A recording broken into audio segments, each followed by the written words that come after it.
जटाटवी गलज्जलप्रवाहपावितस्थले गलेवलम्ब्य लम्बितां भुजङ्गतुङ्गमालिका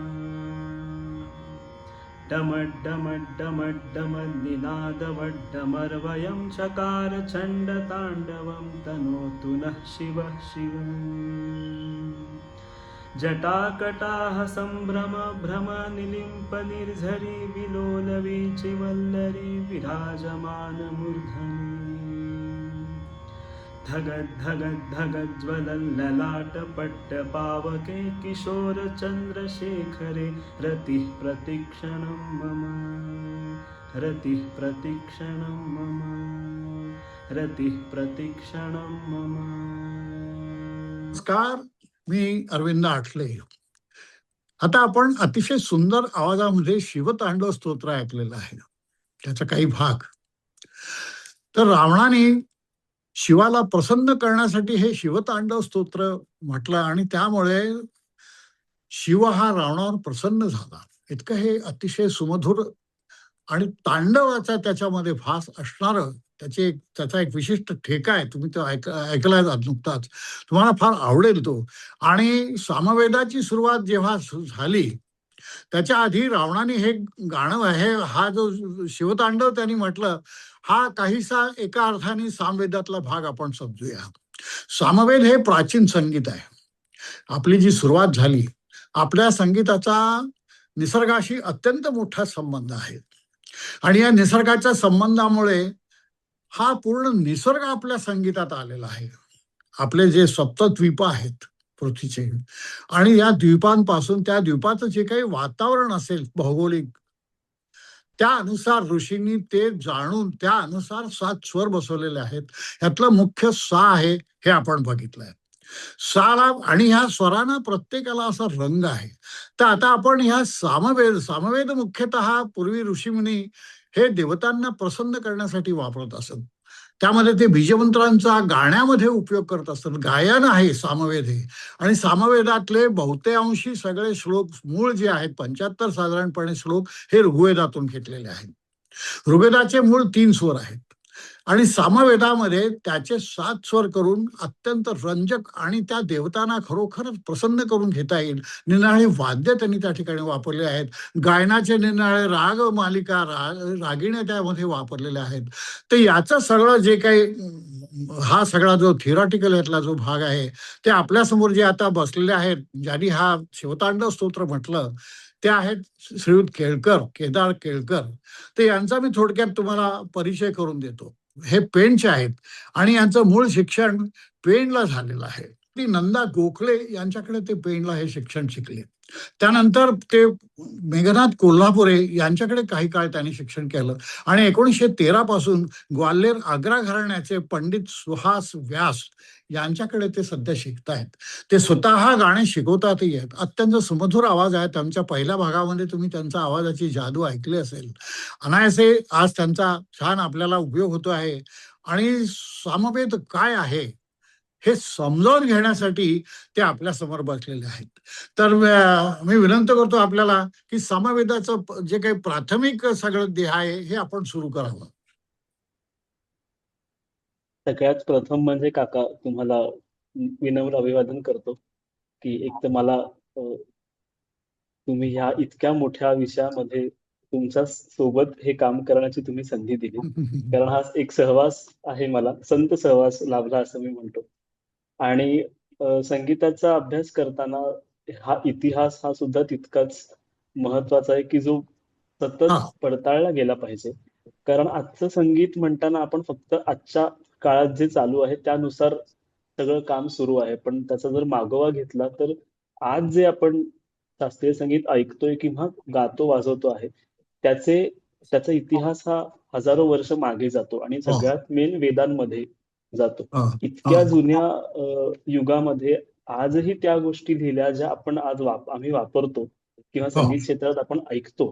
तर वेदांचा मूळ अर्थ माहिती आहे का तुम्हाला? वेद म्हणजे विद म्हणजे जाणणे प्रत्येक गोष्ट जाणून घेतल्याशिवाय आपल्या वेदकर्त्यांनी ती पुढे गेलेली नाही. आंधळेपणाने मागचं पुढे असं त्यांनी केलेलं नाहीये. प्रत्येक गोष्ट केलेलं नाही. जाणून बोलून आणि अत्यंत निसर्गाशी अतिशय त्यांनी खोल संबंध ठेवलेले आहेत. निसर्गातून बाहेर येऊन पुन्हा निसर्गात आत शिरणे, हा मला असं वाटतं की सामवेदाचं मूळ उद्दिष्ट आहे. नक्कीच, नक्कीच. हा. तर आता आपण सुरुवात करूया की हा.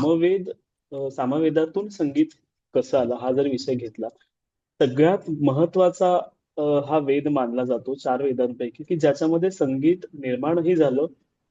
ज्या जुन्या त्याच्याही आधी गोष्टी होत्या त्या सुद्धा सामवेदात पुन्हा नव्याने आल्या आणि काही गोष्टी निर्माणही केल्या गेल्या. त्या दृष्टीने हा सामवेद हा अत्यंत संगीताच्या दृष्टीने खूप महत्वाचा वेद मानला जातो. थोड्याशा आपण ह्याचा जर डिटेल गेलो तर भारतीय संगीत कला आणि त्याचा विकास किंवा उत्पत्ती याचा जर विचार केला तर सृष्टीच्या निर्मितीमधून आणि सोबत वेदांमधूनच त्याची निर्मिती झाली असं आपल्याला नेहमीच उल्लेख जुन्या ग्रंथात आढळतात. आता इतिहास सांगायचा तर वैदिक युगात 4 वेद जे आपल्याकडे आहेत त्यापैकी ऋग्वेद आणि सामवेद याच्यामध्ये गीत म्हणजे गायन, वादन आणि नृत्य या तिन्ही कलांचा विकास आणि भरभराट झालेली आपल्याला आढळते. कारण बरंचसं संशोधन किंवा त्या काळात जो काही कलात्मक दृष्ट्या भाग चालू होता त्याच्यात नव्याने काही आणणं किंवा निर्माण करणं हे या 2 वेदांमध्ये प्रामुख्याने घडलेलं आढळतं आणि तिथून पुढे ही कला अजून समृद्ध होत गेली. पण पाया हा म्हटला तर सामवेदामध्ये बर. आपल्याला आढळतो. आता संगीत हे यामध्ये कसं आलं तर ऋग्वेदामध्ये ज्या आपण ऋचा म्हटल्या जातात. सामवेदातल्या सामगानाचा किंवा तो प्रवास ऋग्वेदातल्या ऋचांपासूनच सुरू झाला. कारण बर. ऋग्वेदातल्याच ऋचा सामवेदामध्ये आल्या. हा. छंदबद्ध हा. स्वरूपात त्या ऋग्वेदात म्हटल्या जात होत्या. त्या फक्त स्वरबद्ध स्वरूपात सामवेदामध्ये आपल्याकडे आल्या. आणि बर. त्या ऋचांचं जे गायन केलं जातं त्याला सामगान म्हणून आपण बर. संबोधतो. बर. बर. म्हणजे हा एक इतिहास सामवेदाचा झाला. हो. आता या काळामध्ये कलेचं त्या काळामध्ये काय स्थान होतं, याविषयी आपण बोलाल तर बरं होईल. त्या काळात सगळ्यात प्रमुख म्हणजे यज्ञ जे त्या काळात जास्त प्रमाणात होत होते. तर यज्ञ करताना विविध कलांचं सादरीकरण त्यावेळेला खूप छान मनोहारी पद्धतीने होत असे. कारण बर. यज्ञ हा त्या काळात खूप महत्वाचा भाग होता. तर बर. ऋग्वेदामध्ये आणि सामवेदात यज्ञाच्या वेळेला गायन, वादन ह्याचं मोठ्या प्रमाणावर सादरीकरण होत असे. म्हणजे यज्ञ चालू असतानाच. आणि बर. त्याच्यात स्त्री पुरुष हे सगळे अगदी सामील होत असे. सामील होत असत. म्हणजे ते त्यामुळे सामगान म्हणजे सगळ्यांनी मिळून केलेलं असं गाण होतं. हो, अगदी बर. स्त्री पुरुष एकत्रित येऊन आणि बर. आपल्याला अनेक वेगवेगळ्या वाद्यांची नावं, खूप वाद्य बर. आता दुर्दैवाने आपल्याला आजच्या काळात ती बघायला मिळत नाहीत. पण बर. असंख्य वाद्य ही त्या काळात वाजवली जात होती आणि त्याच्यावर गायन किंवा नर्तन हे सादर केलं जात होतं. बर. तो काही विशिष्ट प्रसंगांना म्हणजे फक्त आता आपण नंतरच्या काळात म्हणतो राजदरबारात होतं. पण त्याच्या आधी अगदी खुल्या प्रमाणावर कलेचं सादरीकरण होत होतं. बर. त्यामुळे कलेचा जर भरभराटीचा विचार केला तर त्या काळात खूप जास्त सगळ्या स्तरामध्ये कला पोचली होती बर. जनसामान्यामध्ये. तर त्याच्यातलं वेदांमधलं कलेचं सादरीकरण विचार केला तर जसं मी म्हटलं तसं की यज्ञप्रसंगाच्या वेळेला प्रामुख्याने कलेचं सादरीकरण होतच होतं. तर हे स्वरूप असं होतं. आता सामगानामध्ये ती पद्धत येईलच की कशा पद्धतीने ते म्हटलं जायचं होतं. सामगान बेसिकली 3 स्तरांमध्ये सादर केलं जात होतं. बर. 3 स्तर कुठले तर उदात्त, अनुदात्त आणि स्वरित. त्वरित. जे आजच्या काळात आपण लोअर ऑक्टेव्ह, मिडल ऑक्टेव्ह आणि हायर ऑक्टेव्ह ही जी हा. सप्तक हा. भारतीय संगीतात आपण पुढच्या काळात आली, त्याचंच जर आपण मागे बघितलं तर हे बर. उदात्त, अनुदात्त, स्वरित ह्या 3 स्तरांमध्ये बर. आपला स्वर आढळतात. माझ्याकडे एक सामगानाचा छोटासा व्हिडिओ आहे, आपण तो पाहूया का? हां, नक्की, एक नक्की. 2 मिनिटाचा आहे, पण सामगानाची पद्धत कशी आहे, स्वर जसे हो. हाताच्या बोटा आता जसे तुम्ही नोटेशनवर स्वर लिहिता, हो तसं त्यावेळी हाताच्या बोटाच्या पेरावर स्वर समजून त्याचं पाठांतर तसं होतं ते, कारण लिपीची हो त्यावेळी हे नव्हती, पद्धत हो नव्हती. आणि एकमेकाकडे ट्रान्सफर करायचं असेल तर आज आपण कुठलेही ऐकतो, युट्यूबवर ऐकतो, इतर ऐकून आपण म्हणू शकतो, तशी त्यावेळी ती हे नव्हती आणि सार्वजनिक हो त्यांना ते करायचं नव्हतं, जी शुद्धता बाळगायची होती. त्यासाठी बरोबर. त्यांनी त्या हाताच्या बोटाच्या पेरावर स्वर बसवलेले होते. आपण एक छोटा नमुना बघूया त्याचा. हो हो श्रीगुरुभ्यो नमः हरिः ओम् वैखानसं न गीष्टां कर्मणार्षात् यश्चाकारा सदा वृथा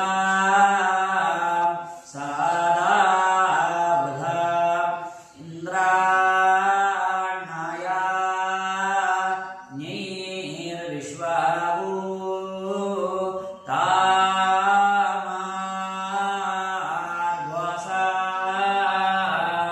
तामृग्भासा आधारष्ठन्धा श्नोमोजसा श्नोमोजसा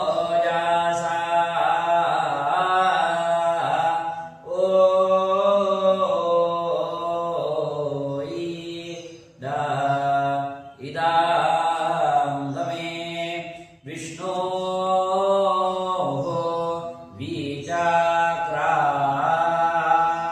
विचाक्रामायि त्रायिधानि दाधायि पादा समो धामा स्यापा औवा ए सुले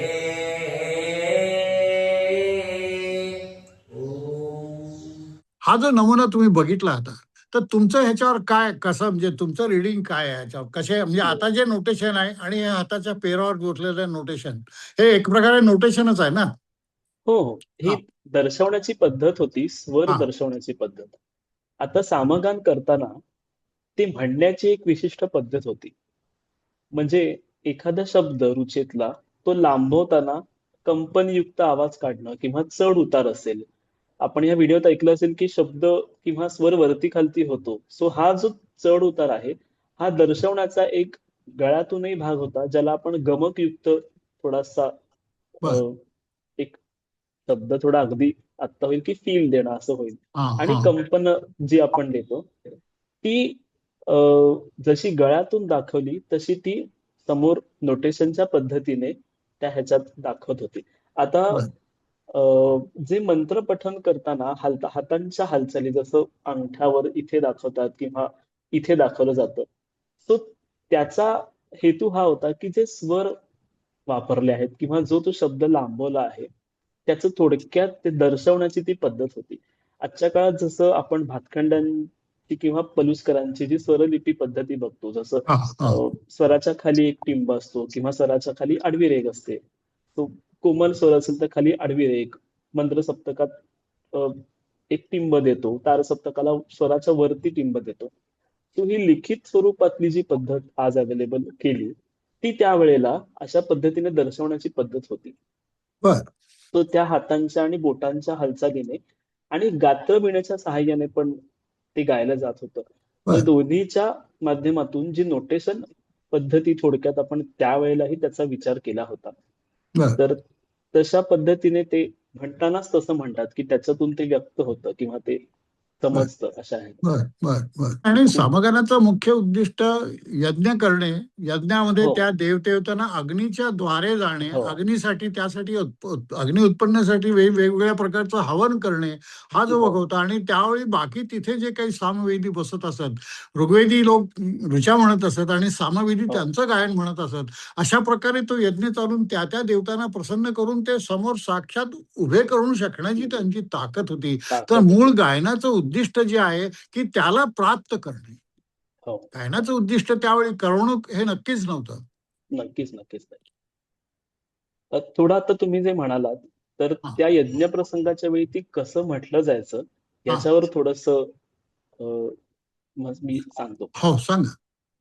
की आता सामगान जेव्हा केलं जायचं तेव्हा म्हणजे मुळात ते यज्ञ प्रसंग, जसं आधी म्हटलं तसं की यज्ञ चालू असतानाच ते सामगान केलं जायचं. आता सामगानाचं प्राणतत्व म्हणजे स्वर आणि हं. सामाचा आरंभ ओम या स्वराने केला जायचा. हां.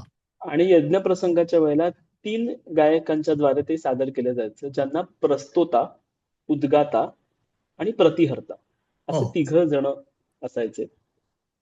आणि त्यांना साथ करणारे 3 किंवा 6 अशा संख्येमध्ये उपगाथा बरं, गाणारे गायक होते. म्हणजे ज्याला बरं. आपण आजच्या भाषेत कोरस हां, म्हणतो, की हां, ते हां, कोरस हां, हां, हां. देणारे असायचे.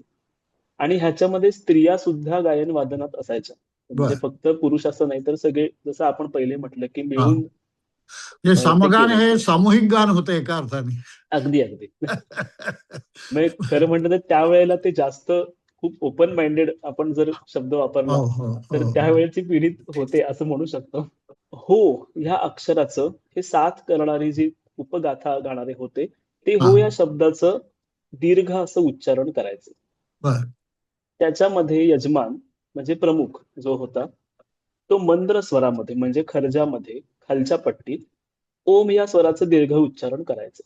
बरं, आणि यजमानांची पत्नी ही कांडवीणा किंवा गात्रवीणा ह्याच्या सहाय्याने संगत करायची. बरं. आता ह्या तिन्हीच्या संवादाचा आपण संबंध लावला तर हो या स्वराचे दीर्घ उच्चारण, त्याच्यात ओंकाराचंही दीर्घ उच्चारण आणि हां, वीणेचं हां, वादन. हां, सो हा हां. तिन्हीचं एक वातावरण निर्मिती तयार होते, की तो बरं. संवाद एका अर्थी घडत जातो. अशा पद्धतीने त्यावेळेला सामगान सादर केलं जायचं. कालांतराने याच्यामध्ये ध्रुपद धमारचा समावेश झाला. ध्रुपद धमार हे खरं म्हणजे मूळ भारतीय संगीत आहे. मुघल आल्यानंतर मग त्यात खयाल गायकी आणि बाकी सगळं झालं तयार. परंतु ध्रुपद गायकी ही इतकी सुंदर अशी छान तयार झाली. मी तुम्हाला त्याचं एक छानपैकी उदाहरण देतो की कशी ध्रुपद. नुकतंच गुंडेच्यांचं एक सध्या आम्ही ध्रुपदचा हे ऐकलं आहे कार्यक्रम. तर त्याच्यामध्ये एक 2 मिनिटाची क्लिप मी तुम्हाला ऐकवणार आहे की ध्रुपदचा काय उपयोग आहे आणि ते कसं सुंदर वाटतं.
या ध्रुपदाला तुम्ही पाहिलं असेल की एक छान असा एक ताल आहे.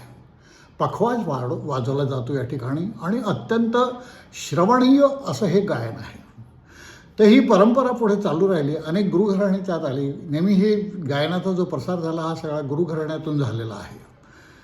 आणि पूर्वी ही पद्धत होती की लोक गुरुकडे राहायला जात असत आणि त्या प्रकारे ह्या गायनाचा प्रसार झाला. त्याच्यामध्ये मुख्यतः नारद मुनींनी फार मोठं काम गायनाचं केलेलं आहे. गायनाचे खरे ते आद्य ते मानले जातात. त्यांच्या गळ्यामध्ये एक छान वीणा तुम्ही नेहमी बघत असाल आणि त्रिठिकाणी तिन्ही लोकांमध्ये त्यांचा संचार असे हे नारद. त्यानंतर भरत मुनी आले, ज्यांनी नाट्यशास्त्र लिहिलं. नाट्यशास्त्रामध्ये लिहिता लिहिता त्यांनी संगीतावर अतिशय सुंदर असं मार्गदर्शन केलेलं आहे आणि या काळामध्ये त्यांचे जे पडसाद त्या भरत मुनींचे आहेत आपल्या संगीतावर ते आपण पुढे जाऊन पाहणार आहोत. त्यानंतर सारंगदेव आले. हे शारंगदेव जे काही होते यांनी तर अतिशय 7 ग्रंथ लिहिले, त्याच्यावर 7 प्रकरणं. आणि शरीरशास्त्र आणि स्वर यांचा कसा काय संबंध आहे याचा सगळा प्रचंड असा मोठा उहापोह त्यांनी केला आणि त्यांचं संशोधन हे मात्र अतिशय विलक्षण असं होतं आणि भारतीय संगीत त्यांनी अतिशय समृद्ध केलं. आणि त्यानंतर बराच काळ गेल्यानंतर हे जे काही सगळं हळूहळू संगीत, शेवटी कुठलीही गोष्ट टिकणं इतकं सोपं नसतं. त्यामुळे भातखंडे आले. भातखंडेंनी हे सगळं संगीत लिपिबद्ध केलं. त्याची लिपी कशी आहे हे आपण पुढे जाऊन पाहणार आहोत. आणि सगळं त्यांनी थाटामध्ये त्याचं वर्गीकरण केलं आणि अतिशय सुंदर असं त्या संगीताला त्यांनी रूप दिलं. याच्यामध्ये एक मोगूबाई कुर्डीकर किंवा त्यांच्या कन्या किशोरी आमोणकर अशासारख्याने अतिशय साथ दिली. मी किशोरी आमोणकरांचं एक याच्याविषयी भाषण ऐकलेलं आहे. संगीताची काय प्रचंड जाण असू शकते याचं एक जिवंत उदाहरण म्हणजे किशोरी आमोणकर. तर हे आपण सगळं आता पुढच्या भागांमध्ये पाहणार आहोत. रससिद्धांत पुढच्या भागामध्ये आपण पाहणार आहोत आणि संगीत कसं समृद्ध होत गेलं आपलं हे आपण हळूहळू पाहणार आहोत. फक्त जाता जाता अगदी नुकतीच एक ऐकलेली अशी एक चीज भारतीय संगीताची, शास्त्रीय संगीताची मी तुम्हाला ऐकवतो. भीमसेन जोशींच्या नातवानी ते गायलेलं आहे. ते ऐकून याचा आपण समारोप करूया. नमस्कार.